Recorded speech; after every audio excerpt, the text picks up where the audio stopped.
What's the best trade you've ever made? What is the one thing in your life, the best transaction, the best deal you've ever made? We're asking that because a woman traded a package of sauce for a car. A pretty nice car, too. It was a Volkswagen. It was a 2004 Volkswagen GTI, which sauce. Is like... better be some magical sauce. I guess this Szechuan sauce from McDonald's. I don't know what this is all about, but people are like saying that it's very...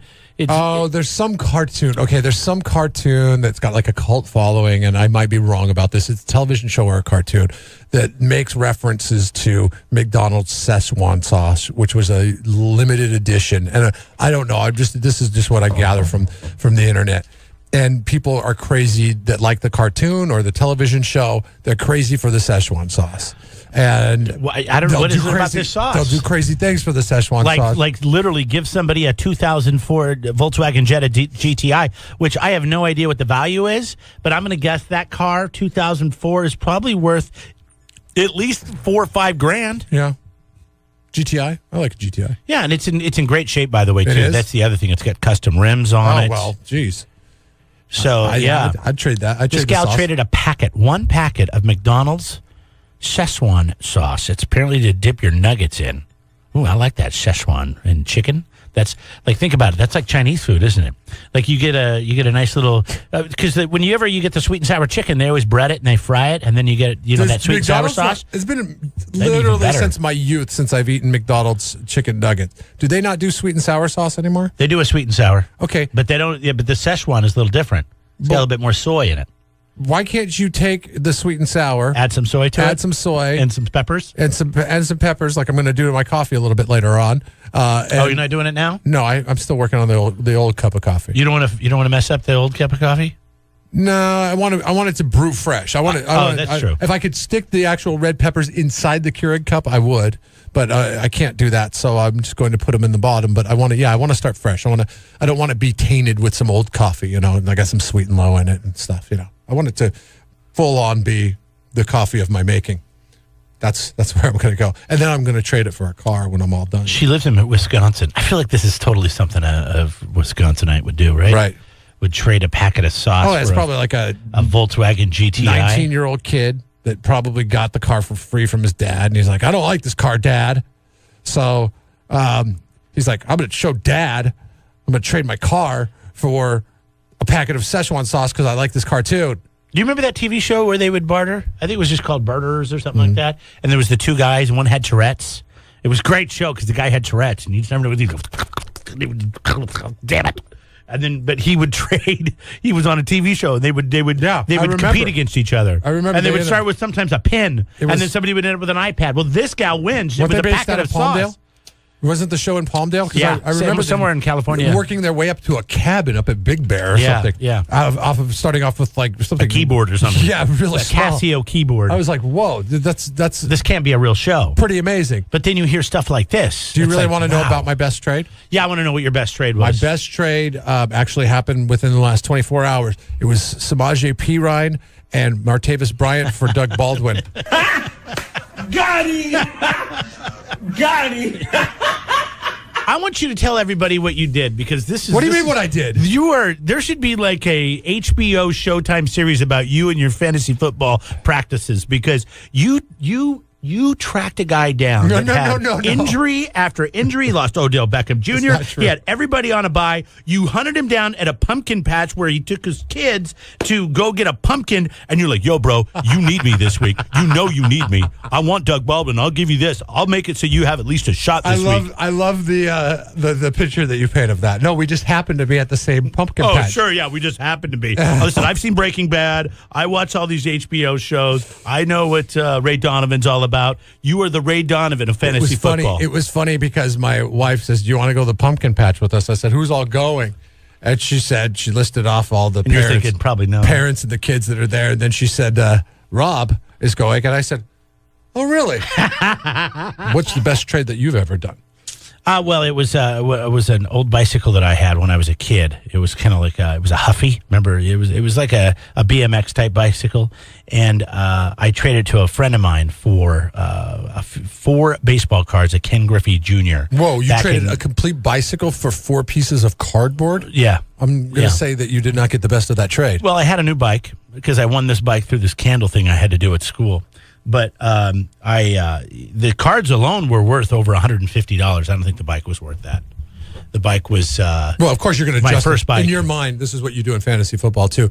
In your mind, you're going to justify the trade as being a good trade for your behalf. Well, no, but you look at the value of the bike. It was an old bike, and I had a new bike.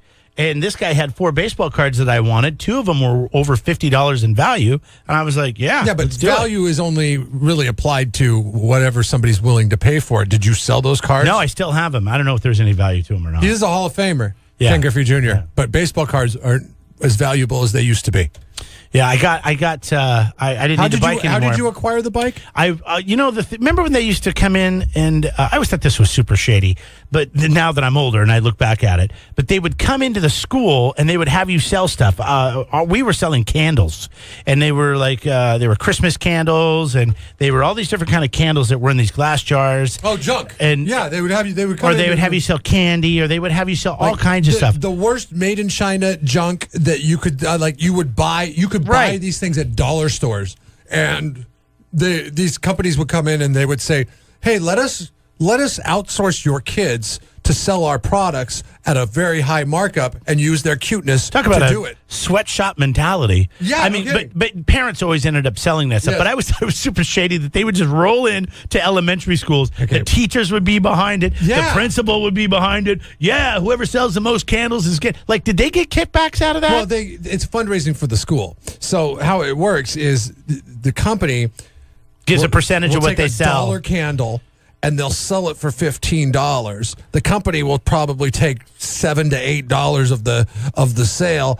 They'll also kick in this prize that is comped to them, essentially from whatever company is, and that's the bicycle. Use that as an incentive to get the kids out and sell as much as they possibly can. The school probably gets $5 or $6 back from it, and then the cost of the product adds up for the other. It's ridiculous. Do they still do this? Do kids still sell crap? I don't know. I probably. I mean, it seemed like a winning combination. I actually was the #1 salesman my 5th grade year, and I got a new bike. You snake. And it was badass. It was all white and chrome and you didn't get the beach stripes. Beach chair with the umbrella. No, I didn't get the beach chair. That's an Everybody Loves Raymond reference right there. That's right. And we're curious what they're making your kids sell now. Go ahead. Hi, yeah, they still do this. I just want to confirm. I have a great 10-year-old daughter, and she's trying to fundraise for her science camp. So they send them cookie mix, like raw cookie dough, and it's like $21. Oh my gosh! Right? Ridiculous. Steve's coming in here for some cookie dough. What the hell? Steve's coming in here in a little bit, and we're gonna hear from him pretty soon in a few weeks because his kid sells popcorn for the Boy Scouts. Oh God, yeah, we get roped into that now. And he's like, yeah, my kids sell popcorn for the Boy Scouts, and you could tell Steve does not want to go down this road with us, but he feels obligated to because he's got to reach out to everybody. And we're like, we have to do it. Yeah, exactly. And I said, how much is the popcorn? He goes, $40. I'm like, Boy, but you get a nice tin with it. I'm like, I could buy like a truck bed full of popcorn for $40. Oh my gosh! Thanks for the call. Best of luck to you in the cookie dough process. Gosh, cookie dough. That's what they're doing now. It almost sounds better than candles. At least you can eat it. Hi, go ahead. Hey, yeah, they do still sell crap at schools. Yeah, what are your kids selling? I don't let them peddle a whole much, but it's mostly like peanuts and popcorn and wrapping paper and stuff like that. Yeah. What did you sell when you were in school? I think it was like craft stuff too. It was craft stuff, but I never sold any of it. Yeah, so right. I remember selling Christmas ornaments. Thank you. Christmas tree ornaments. One year, and going, God, people just go to the store and buy this stuff, Mom. They're not going to sell this door to door. Picture frames. We sold picture frames one year. It's the worst. And then you could engrave it for an extra $5. I'll tell you what, that is a great process doing. And really, anybody that is in the sales field should take a look at how these kids do and start early. You know how we're like giving college football programs a rough time right now because they're recruiting like 9 and 10-year-olds to come play football for them? Right. But I'm serious. Sales staffs and sales forces should look at the kids that do well in selling these things, and not the ones that parents are doing it for them, but the actual kids that are going out and putting in the hard work to try to get that BMX, because those people are future salespeople. Because I learned at a very young age that sales is not for me. Okay, I learned at a very young age when I'd go knock on the door and somebody pushing Christmas ornaments to your grandma. Yeah, or I'd have to go to the neighbors and they'd be like, "You come back here again, I'm going to shoot you." I'm like, "Okay, all right." Okay. Well, you know, that's because you live by the airport. I'm not going to do this anymore. Oh, my gosh. Literally. And it wasn't when I was living by the airport. It was when I lived out in the Tules. You wait till you have to do this. You're going to have to do it twice. What are your kids, 4 years apart? Yeah, you're going to have to do this twice. My brother and I were 4 years apart. I really don't want to. And just when you you get through doing all this for a couple of years with your daughter, then all of a sudden, here comes your son through grade school. And then they'll be wanting you to sell this stuff. And they're like, come on, Dad. Everybody's selling it. I think I'm going to use this. I want to win the BMX bike. Or I don't know what it is now that they I want to use it as an opportunity to see if I want them to do the work, but I don't want them to do the work because I think it's a mad world we live in now. And, don't send kids out door to door, but maybe you go with them. Type thing. Yeah, I never went door to door. My dad just took me around to every one of his contacts. He was already in sales, and so he just took me to all of his contacts, or he would take the sheet and sell a lot of it. He sold most of it. How much of it? Okay, so a lot of it was sold by him, but when he took you around to his contacts, it was people at work. He'd take me to the office, and he was he the boss of the people? Yeah, it was his company. Well, of course, you got to buy from the boss's kid. You had it. It was like it was just a candle. It was shooting fish in the barrel. They probably hated me. They probably all just they hated your dad. Well, they probably hated both of us. That's for sure. What are you buying from the kids these days? None of them are selling it right now, but I have bought every piece of chocolate bars and cookie dough. And I was a Boy Scout, and I sold the popcorn. I've bought more than my share of Girl Scout cookies. I've seen it all. Mm-hmm. Isn't it amazing how grossly marked up some of these things are? Oh, yeah. Like, the markup on them is just insane. I felt sorry for a kid the other day. I paid $3 for a chocolate bar that I would have got for 50 cents anywhere else. Yeah. And how about this, I don't know if this is school or not, but that I always see when I go to the grocery store at California Fresh in Pismo, there's always this kid out there trying to sell candy bars.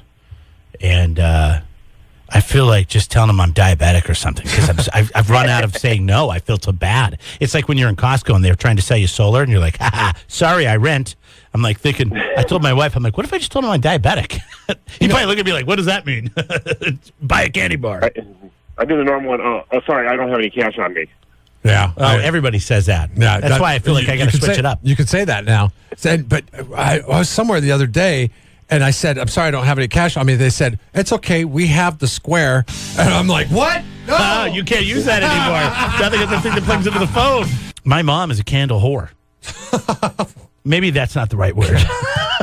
But she is nuts over candles. She has like an armoire in our house. Armoire. You know what an armoire is, right? Like the closet. It's a closet. What is she willing to do for some candles? Full of candles. She goes to Pier 1 Imports. It's ridiculous. Their whole business is built half on candles, half probably on the fake arrangements. Best thing that kids could sell at a fundraiser because you're going to get every woman. But the thing is, it doesn't appeal to both sides. Like a guy, think about. I'll buy a nice man anybody candle. That has a kid, say if my daughter started selling candles, would you buy a candle from me? I would if it was manly. I like to have man smells in my bathroom. Man candles? I don't share a bathroom with my wife because I don't like the girly smells. I have my own bathroom, so I can use my own shampoo. I can smell like a man. I don't want to smell like watermelon and strawberries and okay. Hold on. Kiwi. Stop right there. A man candle is an oxymoron in the purest sense. Why would you say that? No man cares about candles. That's not true. You go to the bathroom, you make a smell. You light a candle. I have my candle going all the time. You light a match. Okay? That's all you do is you light the match. You don't light a candle. This sounds really girly, but there's C.L. Bigelow is this soap candle company, and they make something called a lavender peppermint blend of soap and candle, and it smells like my grandpa. It just smells kind of like, I don't even know what he used to wear, but it is such an old man, but good smell, but clean, good smell. I tell you what. I would buy those candles all day You're a long. candle connoisseur, huh? Yeah, I'm not. I don't go to Bath and Body Works and buy those candles because they're too strong, and I don't like coconut and all that stuff. But I like a nice, like some cedar wood. I'm all about cedar wood. You seem like a tough sell in the candle department. Like I would have to provide some samples and light them for you. I don't know if I want to put that much time and energy into trying to move a candle on you.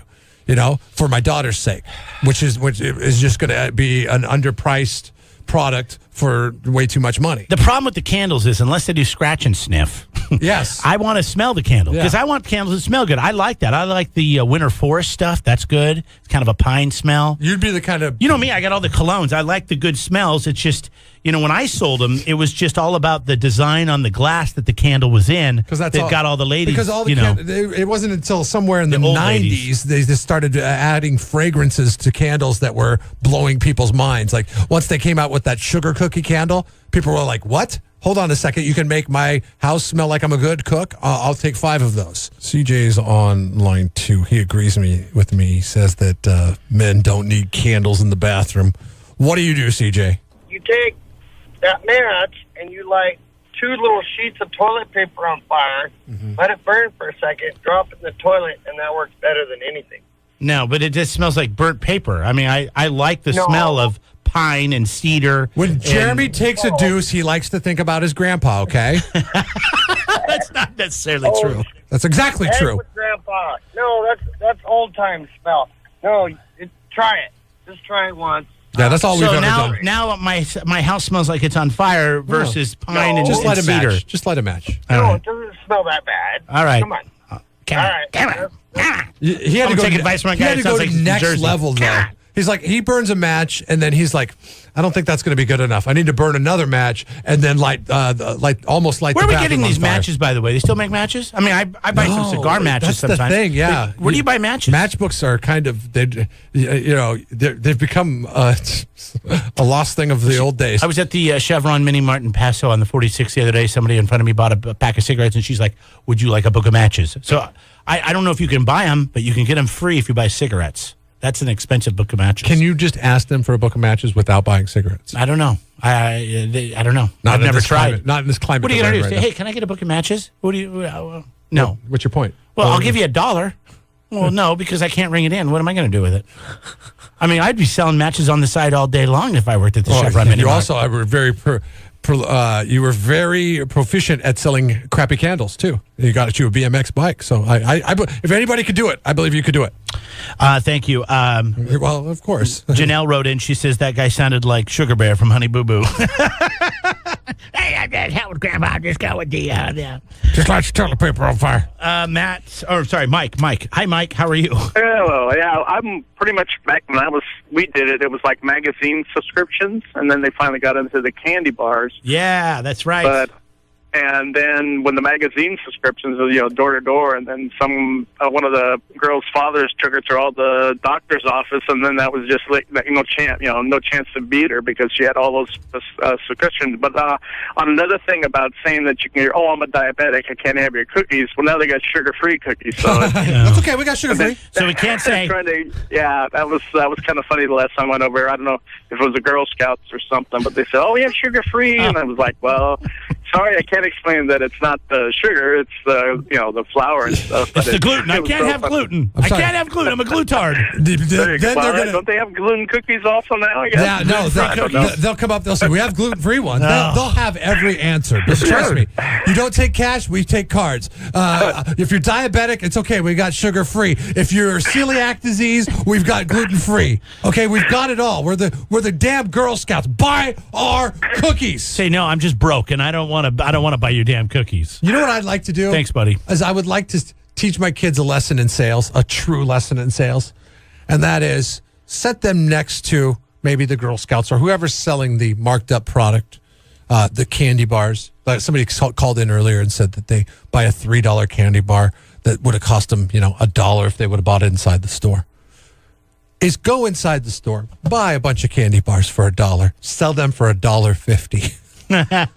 Right next to the person that's selling them for $3. They would call the cops on you. That just would not work. Hey, thanks for hanging on, buddy. Hey, you remember Boys Life magazine? Boy, why do I want to say no? Okay, it was through the Scout, and the neighbor kid down the street was in Scouts, and there's a thing where you can sell flower seeds, and you sell X amount of seeds, and you get a plastic armament or something like that. And I remember I ordered a bunch of the seeds, and I sold them, and I kept the money. Didn't turn it in to get the plastic armament. The heck with the $40, I can go buy whatever I want.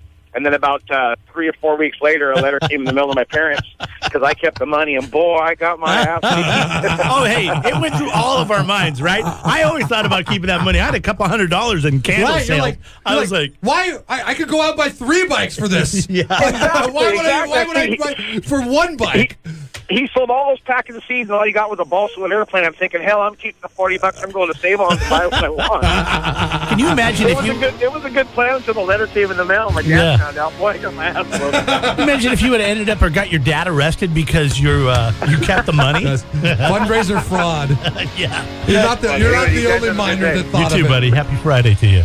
543-3693 at Jeff and Jeremy on Facebook, Twitter, and Instagram. Seriously, though. Ow. Jeff and Jeremy in the morning. 93.3 KZOZ rocks.